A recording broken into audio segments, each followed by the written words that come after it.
রিমি দেরি করে ঘুম থেকে উঠে স্নান করে রান্নাঘরে যায়, যেখানে তার বৌদি সকলের জন্য জলখাবার বানাচ্ছিল। আর রান্নাঘরে গিয়ে রিমি তার বৌদিকে বলে, বৌদি আমার জন্য 1 কাপ কফি করো। আর ব্রেকফাস্টে কি বানিয়েছ? ঘিয়ের পরোটা আর আলুর দম। কি ঘিয়ের পরোটা? না বৌদি, আমি তোমাকে বলতেই ভুলে গেছিলাম, দাদা না গোলমরিচের গুঁড়ো দিয়ে পনির স্যান্ডউইচ খেতে খুব ভালোবাসে। রবিবার দিন দাদা ওটাই খায়। বৌদি তুমি দাদার জন্য তাড়াতাড়ি ওগুলো বানিয়ে দাও, ঠিক আছে? ঠিক আছে দিদি, আমি ওনার জন্য স্যান্ডউইচ বানিয়ে দিচ্ছি। অলকা ছিল একজন সুন্দরী, সুশীল আর সংস্কারী মেয়ে। আর এই গুণটাই অলকার বর পলাশের পছন্দ হয়েছিল। তাই তো পলাশ অলকাকে বিয়ে করে নিয়ে আসে। কিন্তু রিমি অলকার উপর সবসময় হিংসে করত। সুযোগ পেলেই সে তার বৌদিকে অপমান করত। আর রিমির কথা মতো অলকা কিছুক্ষণ পর সকলের জন্য জলখাবার নিয়ে আসে আর পলাশের জন্য স্পেশালভাবে পনির স্যান্ডউইচ বানিয়ে আনে, যা দেখে আরে বাহ, পনির স্যান্ডউইচ! থ্যাংক ইউ অলকা, আমার অনেকদিন ধরে খেতে ইচ্ছা করছিল। এই বলে পলাশ স্যান্ডউইচ মুখে দিতেই সে জোরে জোরে হাসতে থাকে, যা দেখে অলকার শাশুড়ি জানকী রেগে গিয়ে বলে, কি হয়েছে রে বাবা? বৌমা, তুমি এতে গোলমরিচের গুঁড়ো দাওনি তো? বলো। হ্যাঁ মা, দিয়েছি তো। মাথা খারাপ হয়ে গেছে তোমার? তুমি জানো না গোলমরিচের গুঁড়োতে আমার ছেলের অ্যালার্জি আছে? আমার মুখ না দেখে যাও, তাড়াতাড়ি ডাক্তারকে ফোন করো। আর কিছুক্ষণ পর ডাক্তার বাড়ি এসে পলাশকে ওষুধ দিয়ে যায়। কেন রে মুখপুরি, কি দরকার ছিল গোলমরিচ দেওয়ার? তোর কারণে আমার ছেলের অবস্থা দেখ খারাপ হয়ে গেল। কিন্তু মা, আমাকে তো রিমি দিদি বলল গোলমরিচ দেওয়ার জন্য। হায় ভগবান, কেমন মিথ্যে কথা বলছে!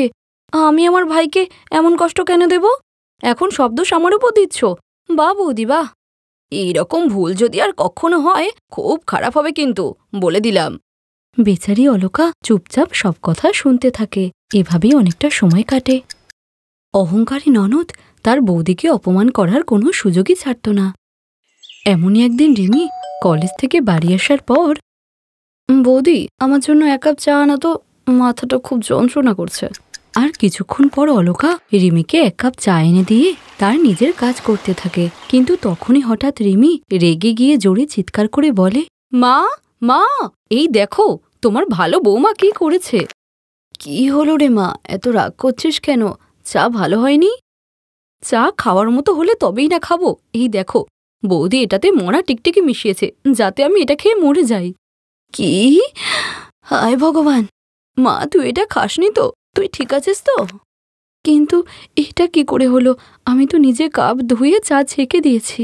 জানি না ও কি চায়। প্রথমে আমার ছেলেকে গোলমরিচ খাওয়ালো, তারপর আমার মেয়েকে মরা টিকটিকি খাওয়াচ্ছে।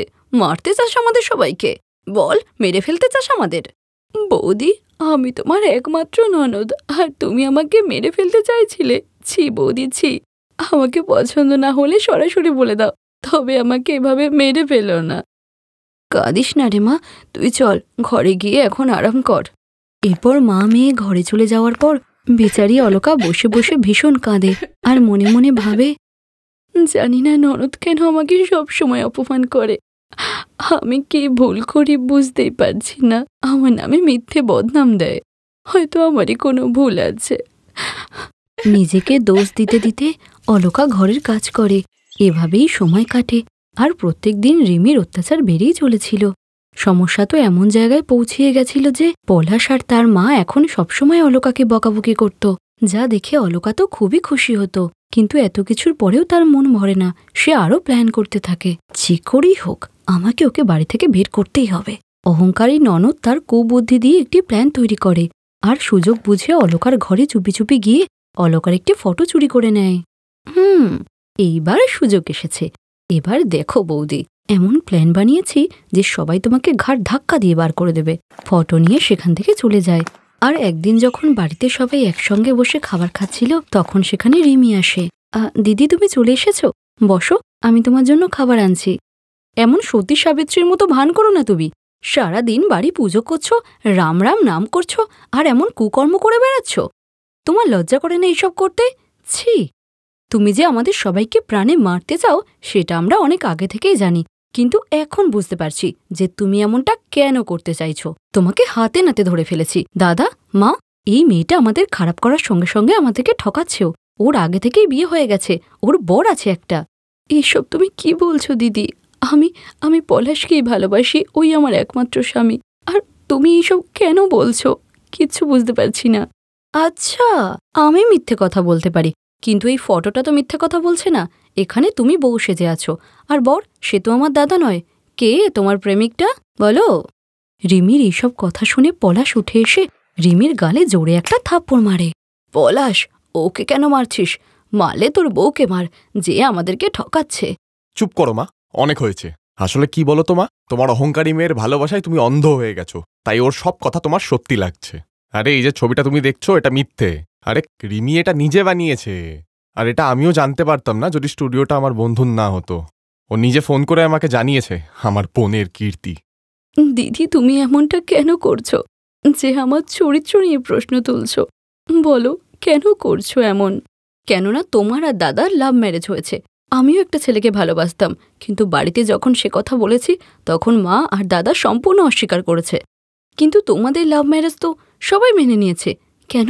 আমি কি দোষ করেছি? তোমার সঙ্গে এমন অন্যায় করে আমি শান্তি পেয়েছি, শান্তি।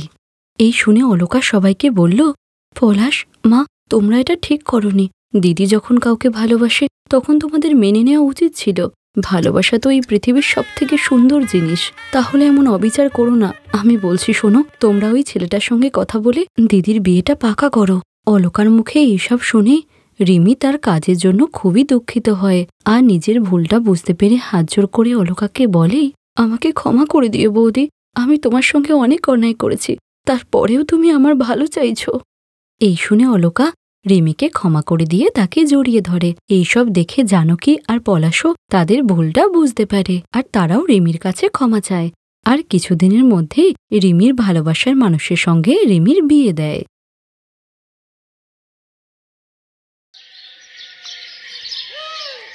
রমলার 5টা ছেলেই এখন বিবাহযোগ্য হয়ে গেছে, তাই রমলার তাদের বিয়ের জন্য খুব চিন্তা হতো। একদিন তাদের পুরোহিত মশাই অর্চনা নামের একটি মেয়ের সম্বন্ধ আনে তার বড় ছেলে অশোকের জন্য। তাই রমলা একদম দেরি না করে ধুমধাম করে ছেলের বিয়ে দিয়ে দেয়। আর গৃহপ্রবেশের সময় বৌমাকে বলে, আসো বৌমা, আমার বড় বৌমা, শ্বশুর বাড়িতে তোমাকে স্বাগত। ভগবান করুক তোমার শুভ আগমনে আমার বাকি 4টে ছেলের বিয়েও যেন তাড়াতাড়ি হয়ে যায়। পরের দিন রমলা তার বৌমার ঘরে একটি শাড়ি নিয়ে গিয়ে তাকে বলে, এই নাও বৌমা, আজ তো অনুষ্ঠান আছে, এই অনুষ্ঠানে তুমি এই শাড়িটাই পরো। মা, আপনার খারাপ না লাগলে আমি আমার মায়ের দেওয়া শাড়িটা কি পরতে পারি? আগে আমাকে দেখাও ওটা কেমন শাড়ি, যদি পছন্দ না হয় আমি কিন্তু পরতে দেব না, বলেই দিলাম।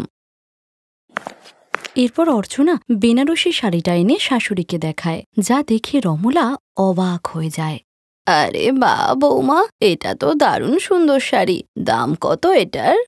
আমার মা এই শাড়িটা পুরো 40,000 টাকা দিয়ে কিনেছে, একদম পিওর বেনারসি শাড়ি। মা বলেছিল অনুষ্ঠানে এই শাড়িটাই পরার জন্য। আচ্ছা আচ্ছা, ঠিক আছে, তুমি এই শাড়িটাই পরে আসো, তাড়াতাড়ি তৈরি হও, পাড়ার মহিলারা নিচে চলে এসেছে। কিছুক্ষণ পর অর্চনা তৈরি হয়ে নিচে নেমে আসে। অর্চনার শাড়ি দেখে সবাই অবাক হয়ে যায়, আর তাদের মধ্যে মমতা বলে, বা রমলা দিদি, তুমি তো অনুষ্ঠানে দারুণ সুন্দর শাড়ি গিফট করেছো বৌমাকে। ও বাবা, তোমার মনটা এত বড়, আমরা তো জানতামই না। আসলে কাকিমা, আরে হ্যাঁ হ্যাঁ, এই শাড়িটা আমি দিয়েছি বৌমাকে। আসলে বড় বৌমা বলে কথা, দামি শাড়ি তো দিতেই হতো। রমলা সবার সামনে মিথ্যে কথা বলে, সেই সঙ্গে অর্চনাকেও চুপ থাকতে বলে। বেচারি চুপচাপ নিজের মায়ের দেওয়া শাড়ির পুরো ক্রেডিট তার শাশুড়ি মাকে দেয়। শাড়ির সঙ্গে সঙ্গে অর্চনার সুন্দরতার প্রশংসাও সবাই করে। এর কিছু সময় পর দ্বিতীয় ছেলেরও বিয়ে হয়, আর তারপর রমলা তার বড় বৌমা অর্চনার ঘরে গিয়ে তাকে বলে, বৌমা, একটা দরকার ছিল, আগামীকাল মেজ বৌমার অনুষ্ঠান আছে, তো তোমার ওই বেনারসি শাড়িটা আমার কাছে দিও, আমি ওকে পরতে দেব, নইলে ও হালকা শাড়ি পরলে পাড়ার লোকেরা বলবে বড় বৌমাকে তো ভালো শাড়ি দিয়েছিলে। ঠিক আছে মা, আমি এক্ষুনি আনছি। অর্চনা মন খারাপ করে শাড়িটা শাশুড়ির হাতে দেয়, আর শাশুড়ি সেটাকে নিয়ে কৃতি বৌমার ঘরে চলে যায়। এই নাও বৌমা, এটা আমাদের বংশ পরম্পরার শাড়ি, বড় বৌমাও এটাই পরেছিল, তুমিও কাল এটাই পরো।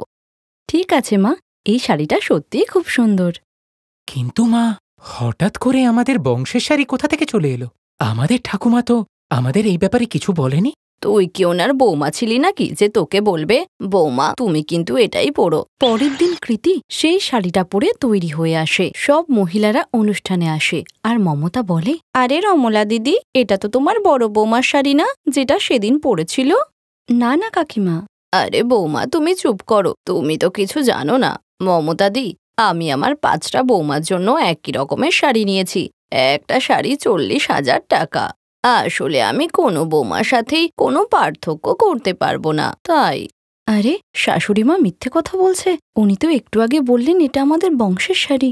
মনের মধ্যে এইসব প্রশ্ন নিয়ে কৃতি অর্চনার কাছে এইসব ব্যাপারে জানতে চাইলে অর্চনা সব সত্যি কথা বলে দেয়।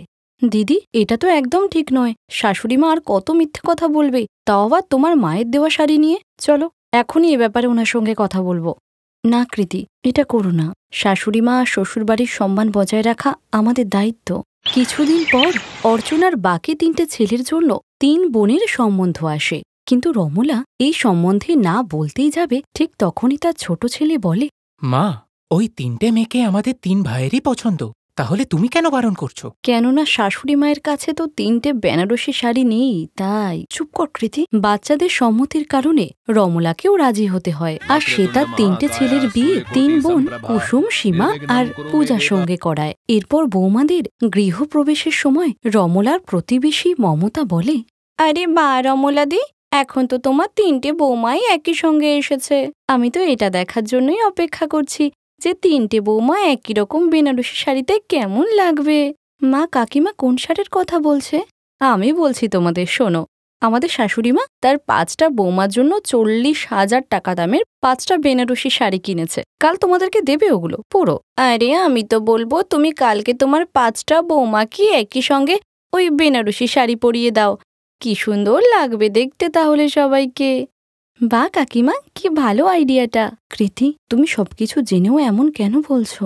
কেননা একদিন সত্যিটা তো সামনে আসবেই দিদি। এই মমতা তো আমার পিছনই ছাড়ছে না।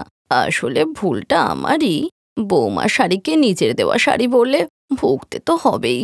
পরের দিন সব বৌমারা যখন রমলার কাছ থেকে শাড়ি নেওয়ার জন্য অপেক্ষা করছিল, তখন অর্চনা বৌমা একটা মিথ্যে কথা বলার জন্য না জানি কত মিথ্যে বলতে হলো আমায়। তোমার মায়ের দেওয়া শাড়িকে নিজের দেওয়া শাড়ি বলে আমি বড়ই ভুল করেছি।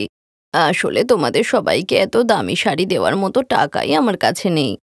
সমস্যা হবে না মা। কেমন করে? কেননা কুসুম দিদি আমাদের কালকে সব সত্যিটা বলেছিল, আর আমাদের বরেরা আমাদেরকে একদম অর্চনা দিদির মতনই শাড়ি এনে দিয়েছে। হ্যাঁ মা, আর এই জন্যে তোমাকে কারোর সামনেই লজ্জিত হতে হবে না। হ্যাঁ, এখন আপনার 5টা বৌমাই একই সঙ্গে বেনারসি শাড়ি পরে অনুষ্ঠানে যাবে। নিজের বৌমাদের এত বুদ্ধি দেখে রমলা খুশি হয়, আর সে নিজের ভুল বুঝতে পারার পর আর কখনো মিথ্যে না বলার প্রতিজ্ঞা করে। এরপর রমলার 5 বৌমাই একই রকম শাড়ি পরে অনুষ্ঠানে আসে, যার কারণে রমলার সম্মান বজায় থাকে আর অনুষ্ঠান সুষ্ঠুভাবে সম্পন্ন হয়। Best buddies. হ্যালো ফ্রেন্ডস, এই ভিডিওটা দেখার জন্য ধন্যবাদ।